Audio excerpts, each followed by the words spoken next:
नमस्कार। इस दिल से के एपिसोड में हम चर्चा करेंगे गुड्स एंड सर्विसेज टैक्स की। इसकी बारीकियां लोगों को शायद नहीं मालूम। आपको याद होगा कि 15 अगस्त जब प्रधानमंत्री जी ने भाषण दिया तो उन्होंने कहा कि मैं देश की जनता को एक दिवाली गिफ्ट देने जा रहा हूं। और दिवाली गिफ्ट ये जीएसटी के जो रेट्स हैं उन्होंने कम किए, वो दिवाली गिफ्ट था। अब इसके पीछे उनकी सोच क्या थी उसके बारे में हम चर्चा करेंगे, क्योंकि मुझे याद है कि जीएसटी पहली बार लागू हुआ जुलाई 2017 में और फिर नवंबर 2017 में कुछ 94 वस्तुओं के रेट कम हुए, क्योंकि इलेक्शन होने वाला था और इसलिए रेट कम किए गए। गुजरात में इलेक्शन था, आपको याद होगा। और फिर उसके बाद त्रिपुरा और कर्नाटका में इलेक्शन था, तो तब रेट कम किए गए। प्रधानमंत्री जी ने फिर रेट कम किए। फिर 2019 का इलेक्शन था तो उस पर भी प्रभाव पड़ा। अब बिहार का इलेक्शन आने वाला है और साथ साथ में तमिलनाडु, केरला, पश्चिम बंगाल में भी आने वाला है। तो शायद इसके पीछे ये सोच होगी कि उस इलेक्शन में हमें थोड़ा फ़ायदा मिले। तो क्या वाकई में सरकार चाहती है कि लोगों की, आम लोगों की ज़िंदगी में सुधार आए? इसके बारे में भी हम चर्चा करेंगे। ये तो हो गई राजनीति की बात, पर इससे अलग होकर एक बदलाव तो आया है। ये तो नहीं कह सकते कि बदलाव नहीं आया। उसका बदलाव का नतीजा क्या होगा? सरकार को नुकसान होगा या सरकार को फ़ायदा होगा, या जनता को फ़ायदा होगा या जनता को फ़ायदा ज़्यादा नहीं होगा? उसके बारे में भी हम चर्चा करेंगे।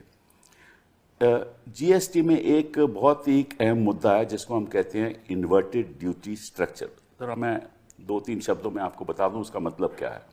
उसका मतलब यह है कि अगर आप यान खरीदो तो उस पर आपका जो जीएसटी है वो 18% है, लेकिन अगर आप वो कपड़ा बेचने जाओ तो वो 5% रह जाता है। तो उसका नतीजा क्या होगा, कितना फ़ायदा होगा? अगर आप दवाई खरीदने जाओ, कोई ड्रग खरीदने जाओ, तो उस पर जीएसटी 5% है, लेकिन अगर उसकी जो इनपुट्स हैं, जो इंग्रेडिएंट्स हैं, उस पर 18% है। ऐसे ट्रांसपोर्टेशन सेक्टर और बाकी सेक्टर्स में भी है। तो इनके बारे में भी हम चर्चा करेंगे। तीसरा मुद्दा जो उठेगा वो ये है कि सरकार को क्या रेवेन्यू नुकसान होगा, आमदनी का नुकसान होगा या फ़ायदा होगा? अगर नुकसान होगा तो कितना नुकसान होगा? आपको मालूम है कि इनकम टैक्स ने भी, सरकार ने आम जनता को राहत दी, अच्छी बात है। इसमें भी सरकार जनता को राहत दे रही है, अच्छी बात है। लेकिन इसका एक दूसरा पहलू भी है, वो ये है कि इन्होंने गेमिंग बंद कर दिया, उसलिए जो सरकार का नुकसान होगा वो लगभग 30-40 हज़ार करोड़ होगा। साथ में कुछ एस्टिमेट्स ये हैं कि क्योंकि इन्होंने इतनी राहत दी है और 4 रेट से 2 रेट पे ले आए हैं। पहले 4 रेट थे 5%, 12% और 18 और 28। अब रह गए हैं 18 और 5। और जो सिन गुड्स, जिसको हम कहते हैं, बड़ी लग्जरी कार्स को खरीदने जाए उसको हम सिन गुड्स कहते हैं, उस पर 40%। उसमें तो कमाएंगे भी, वो 40,000 करोड़ का लगभग उनको फ़ायदा भी होगा। लेकिन ओवरऑल नुकसान इनको जो होगा, जो रेवेन्यू लॉस होगा, वो लगभग, मुझे ऐसा लगता है कि 1 लाख करोड़ से ज़्यादा होगा। लेकिन बाकी जो एस्टिमेट्स हैं वो ये हैं कि भाई 45-47 हज़ार करोड़ होगा। तो कितना नुकसान होगा, कितना फ़ायदा होगा? अच्छा, कितने प्रदेशों को नुकसान होगा, क्योंकि कितने प्रदेशों को फ़ायदा होगा, इस पे भी चर्चा होगी। क्योंकि जो प्रोड्यूसिंग स्टेट्स हैं उनको तो मिलता नहीं है, क्योंकि ये कंजम्पशन ओरिएंटेड टैक्स है। तो जहाँ वस्तुएं कंज्यूम होगी वहाँ उनको फ़ायदा होगा, उन स्टेट्स को फ़ायदा होगा। तो जो पुअरर स्टेट्स हैं उनको फ़ायदा होगा, जो रिच स्टेट्स हैं तमिलनाडु जैसे, शायद उनको नुकसान हो। तो ये एक बहुत ही, मतलब कि ये कोई आसान मुद्दा नहीं है। तो इसके बारे में हम 3 ऐसे लोगों को आपके सामने लाए हैं जो इसकी बारीकियां जानते हैं। मैं तो ज़्यादा नहीं जानता, मैं तो मोटे तौर पे जानता हूँ। एक इकोनॉमिस्ट हैं हमारे, Arun Kumar ji. Thank you Arun Kumar ji for coming here. Economist, public intellectual, author, आपने बीएससी एमएससी सेंट स्टीवन से किया, पीएचडी जेएनयू से किया। आपकी एक बहुत अहम स्टडी रही है ब्लैक इकोनॉमी में, और आपने किताबें भी लिखी हैं। आपने जीएसटी भी आपने किताब लिखी है।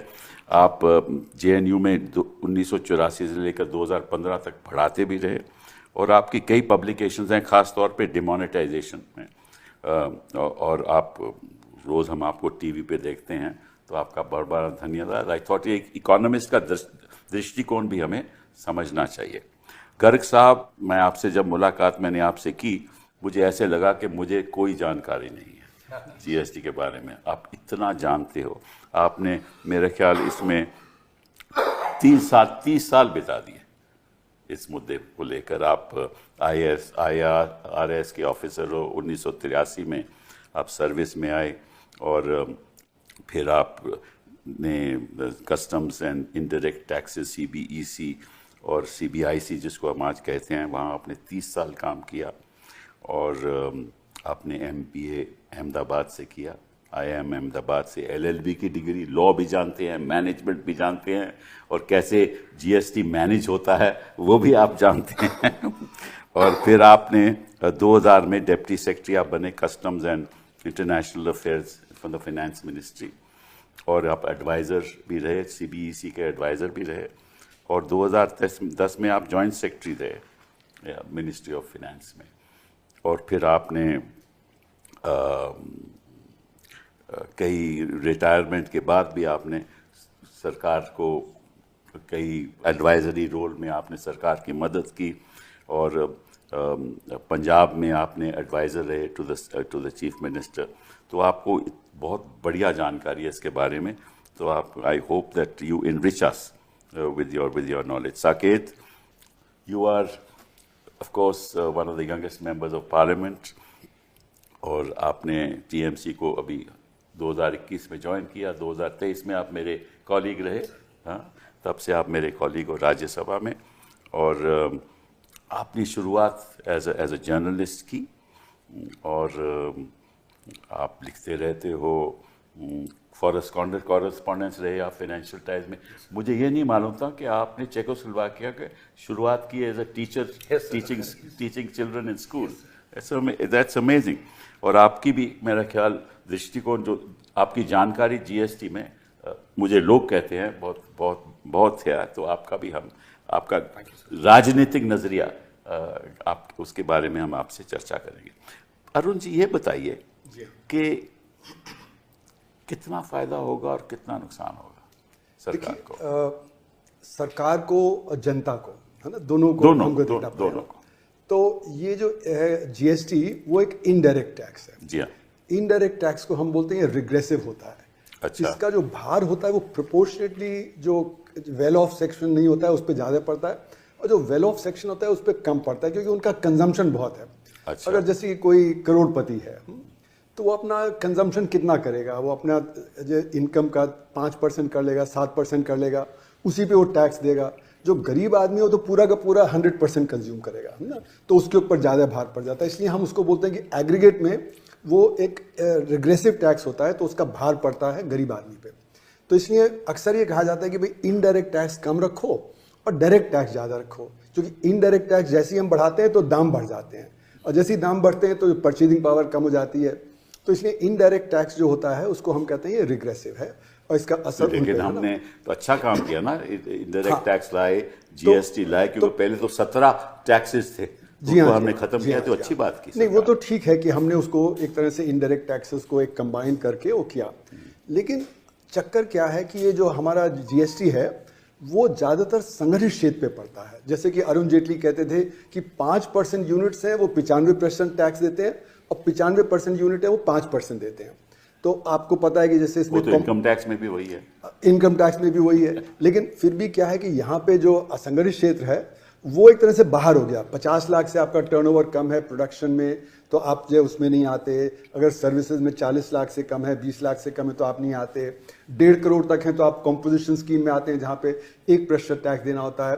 पर लेकिन चक्कर क्या है कि फिर ये असंगठित क्षेत्र को इनपुट क्रेडिट नहीं मिलता, और अगर इनसे कोई सामान खरीदे तो उसको फिर रिवर्स चार्ज देना पड़ता है, मतलब जो इनको टैक्स देना था वो उन्होंने नहीं दिया, तो जो उससे खरीदेगा उसको देना पड़ेगा। तो बड़ी इकाइयां जो हैं वो फिर इनसे माल नहीं खरीदती। तो हमारी डिमांड जो है वो शिफ्ट कर गई असंगठित क्षेत्र से संगठित क्षेत्र की तरफ। तो इससे संगठित क्षेत्र तो बढ़ा पर असंगठित क्षेत्र में गिरावट है, और असंगठित क्षेत्र में 94% लोग काम करते हैं, संगठित क्षेत्र में 6% लोग काम करते हैं। तो अगर असंगठित क्षेत्र गिरेगा तो हमारी डिमांड पे असर हो जाएगा। तो अभी जो टैक्स का रिडक्शन हुआ है वो संगठित क्षेत्र को तो फायदा पहुंचाएगा, लेकिन वो डिमांड और ज्यादा असंगठित क्षेत्र से संगठित क्षेत्र में चली जाएगी। तो जैसे कि अगर आप आटा खरीदते हैं तो आपने पैकेज वाला खरीदा तो वहां आपको फायदा मिलेगा, लेकिन जो अनपैकेज वाला है उसका तो दाम वही का वही रहेगा। तो कुछ लोग और शिफ्ट कर जाएंगे असंगठित क्षेत्र से संगठित। जैसे कि हमारा ट्रेड सेक्टर है, तो ट्रेड सेक्टर में जो हमारा नेबरहुड स्टोर है उससे डिमांड शिफ्ट कर रही है आपके जो ई कॉमर्स की तरफ, आपके मॉल की तरफ, क्योंकि उनको इनपुट क्रेडिट मिलता है। इनको इनपुट क्रेडिट मिलता है ना, तो इसलिए उनका माल कुछ सस्ता हो जाता है, इनका तो वहीं का वहीं रहेगा। तो इसलिए मैं शुरू से कह रहा हूं कि हमारा देश में जहां पे असंगठित क्षेत्र इतना बड़ा है वहां पे जीएसटी सूटेबल नहीं है, क्योंकि इससे हमारा असंगठित क्षेत्र पिटेगा, और असंगठित क्षेत्र जो है वो गरीब जो प्रांत हैं उनमें ज्यादा कॉन्सेंट्रेटेड है। तो जब ये पिटेगा तो असंगठित, हालांकि ये जैसे आपने सही कहा कि एक लास्ट पॉइंट टैक्स है जहां पे कंज्यूमिंग स्टेट से पे करेंगे, पर जब उनका ओवरऑल प्रोडक्शन डिक्लाइन करेगा तो उनको और नुकसान हो जाएगा। और जो एडवांस स्टेट्स हैं जहां पे कि वो इनपुट क्रेडिट वगैरह मिलेगा उनको जो थोड़ा फायदा हो जाएगा।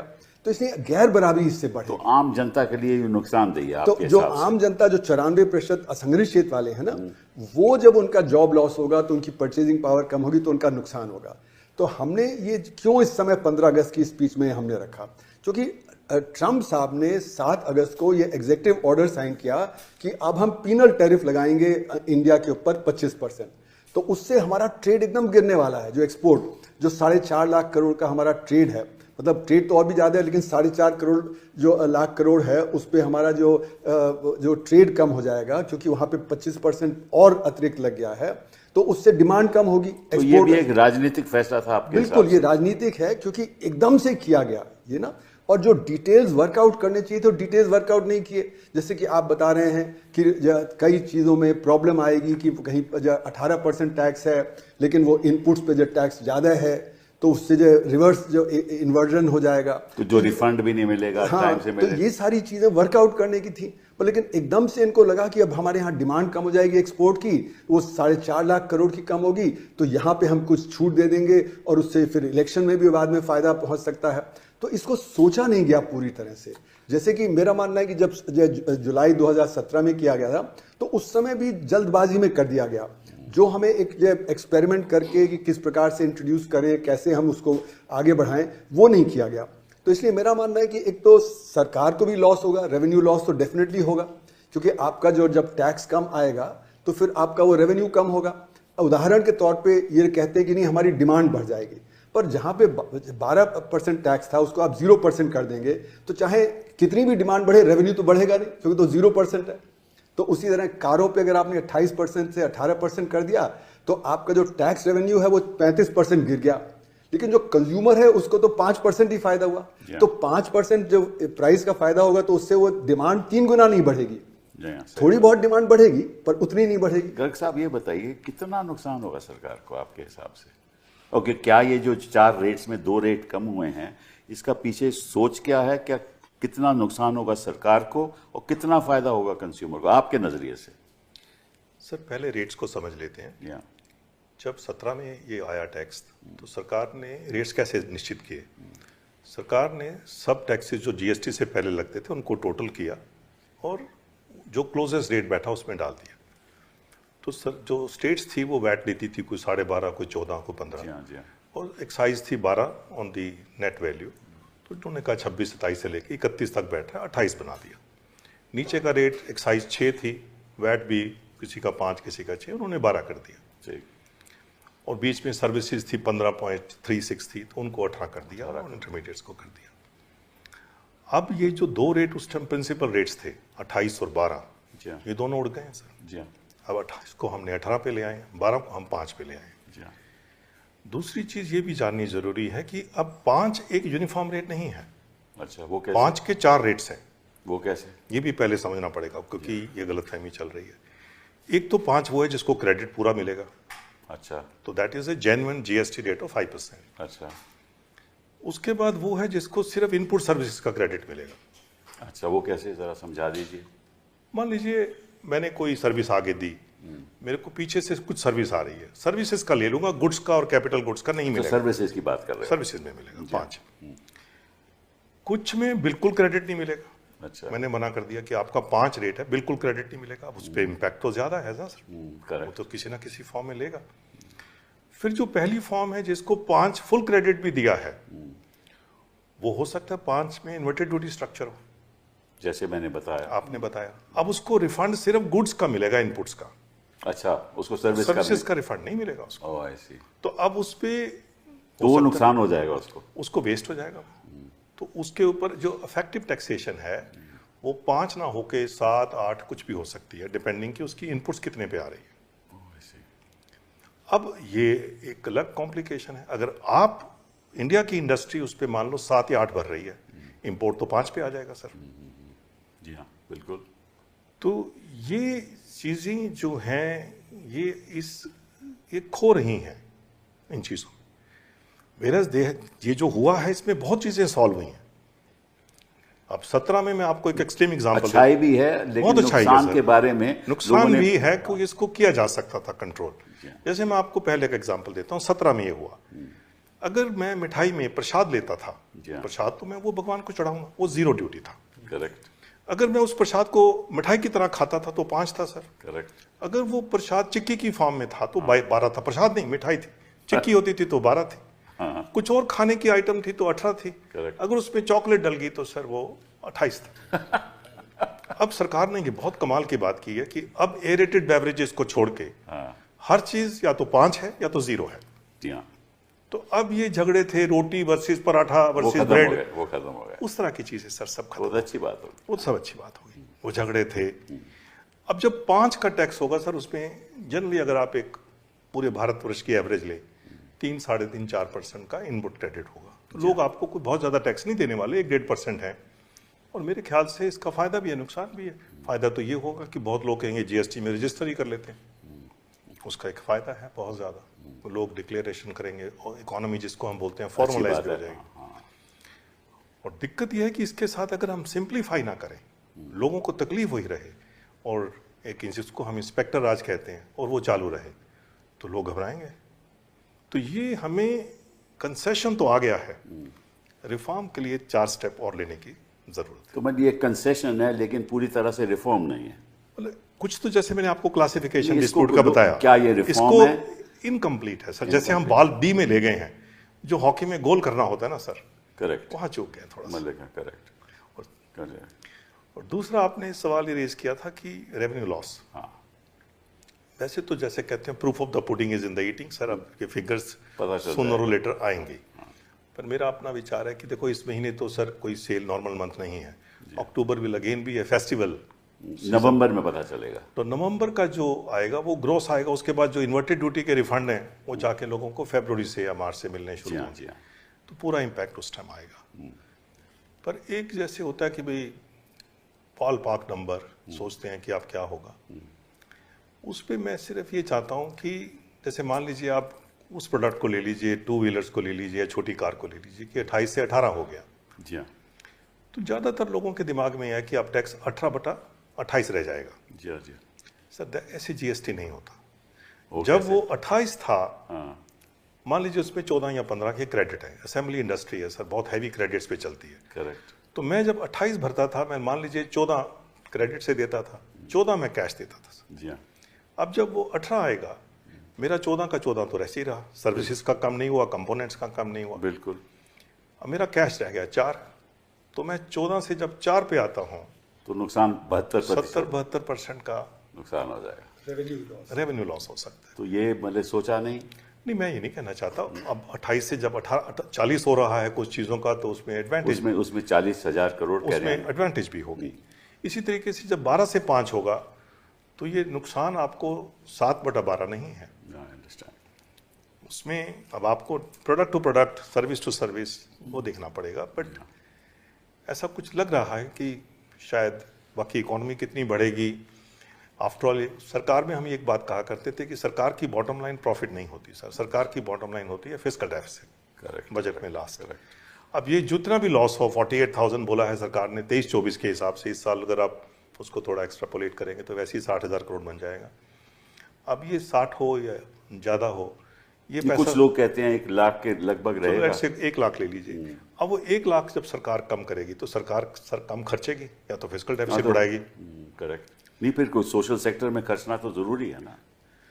तो सर अगर आप पिछले 2-3 साल का बजट देखें तो expenditure as a proportion of GDP वो बढ़ा नहीं, घटा है सर। घटा। अगर वो घटेगा और इधर कंजम्पशन बढ़ेगी, अब इसका जीडीपी पे क्या इम्पैक्ट होगा ये सर फ्यूचर बताएगा। आप बताएंगे क्या इम्पैक्ट होगा? सर इसमें जो सबसे बड़ी दिक्कत है वो ये है कि जीएसटी का जो टैक्स, क्योंकि पहले जैसे आपने कहा वैट था, एक्साइज था स्टेट्स का, वो हटा के यूनिफाइड स्ट्रक्चर जीएसटी का किया गया। तो इसमें से आधा पोर्शन जो है वो स्टेट्स को जाता है, आधा पोर्शन सेंटर के पास रहता है। अब सर आप शिक्षा देखने जाएंगे, एजुकेशन, हेल्थ केयर, ये सब स्टेट सब्जेक्ट्स हैं कॉन्स्टिट्यूशन में। तो इसमें जो कोई भी सोशल स्पेंडिंग है उसका भार ज्यादा करके राज्य सरकारों पे होता है। तो इसमें जब रेवेन्यू लॉस होता है, केंद्र सरकार की भी जो स्कीमें हैं, काफी लोगों को पता नहीं होता है कि जो केंद्र सरकार की स्कीमें हैं उसमें भी 50% हिस्सा राज्य सरकारों का होता है, केंद्र पूरा पैसा नहीं देता है। तो जब रेवेन्यू लॉस होता है उसका स्टेट्स के ऊपर असर, क्योंकि स्टेट्स को सोशल वेलफेयर स्पेंडिंग सेंटर से ज्यादा करनी होती है, पहली बात। दूसरी बात यह है सर कि जो सेस नाम का कंपोनेंट होता है जो हर इसमें टैक्स वो तो शेयर होता नहीं है, वो शेयर होता नहीं है। तो रेवेन्यू लॉस का इंपैक्ट इसमें स्टेट्स पे ज्यादा होगा, क्योंकि वो 1% 2% सेस में से सेंट्रल गवर्नमेंट तो अपना रेवेन्यू वहां से लेती रहेगी। और इसमें सर इश्यू ये है कि ये फेडरलिज्म की जब हम बात करते हैं, जब पिछले साल हमारी चीफ मिनिस्टर ममता बनर्जी ने चिट्ठी लिखी थी फाइनेंस मिनिस्टर को कि आप ये इंश्योरेंस पे जो 18% जीएसटी वो हटा दीजिए, तो तभी पार्लियामेंट में फाइनेंस मिनिस्टर ने कहा कि ये निर्णय तो केंद्र सरकार का होता नहीं है, ये तो जीएसटी काउंसिल का होता है जहां सब राज्यों का रिप्रेजेंटेशन। अब तो हो गया ना। नहीं तो सर इसमें इंटरेस्टिंग बात यह है, जब 15 अगस्त को प्रधानमंत्री ने कहा कि मैं आपको दिवाली गिफ्ट दे रहा हूं, तभी तो जीएसटी काउंसिल से तो कोई बात हुई नहीं थी। लेकिन प्रधानमंत्री ने निर्णय लिया और जीएसटी काउंसिल से उन्हें रबर स्टैंप कराया, क्योंकि ज्यादा करके राज्य सरकारें हैं वो एनडीए की हैं। तो एक जगह आप कहते हैं हमारे हाथ में नहीं है, जीएसटी काउंसिल के पास है, लेकिन जब चुनावी जुमला करना तो होता है, आपने राजनीतिक सवाल खड़ा कर हाँ, दिया। चुनावी जुमला करना होता है तब राज्यों को कोई पूछते नहीं है। प्रधानमंत्री 15 अगस्त को स्पीच दे देते हैं और उस तरीके से राज्यों का उसके ऊपर रबर स्टैंप लग जाता है। तो एक फेडरलिज्म की जो बात आती है सर यहाँ पे, तो सरकार ये कर सकती थी पहले भी, तो चुनाव की जरूरत क्यों होती है इसके लिए? नहीं बड़ी 8 साल के बाद ये सब काम करना, इनको तो मालूम था कि लोगों को नुकसान हो रहा है, बड़ी इसमें प्रॉब्लम्स आ रही हैं, लिटिगेशन बढ़ रहा है, लगभग 1 लाख अपील्स पेंडिंग है, ठीक है ना। और इसमें धांधलीबाजी भी हो रही है, फ्रॉड जीएसटी भी चल रहा है, ब्लैक मनी भी बढ़ रही है, ये तो चल ही रहा है। तो इनको पहले ही सोचना चाहिए था। इन्होंने 8 साल इंतजार क्यों? सर ब्लैक मनी पे तो प्रधानमंत्री ने कहा है आप स्वदेशी करोगे तो मैं ब्लैक मनी को भी नजरअंदाज कर दूंगा, ये उन्होंने नहीं, वो तो अब अलग बात हो गई ना, वो तो अलग बात हो गई। सर जीएसटी का और जो गर्ग साहब कह रहे थे वो भी एक फैक्ट है। जितने हम राज्यों में लोगों से बात करते हैं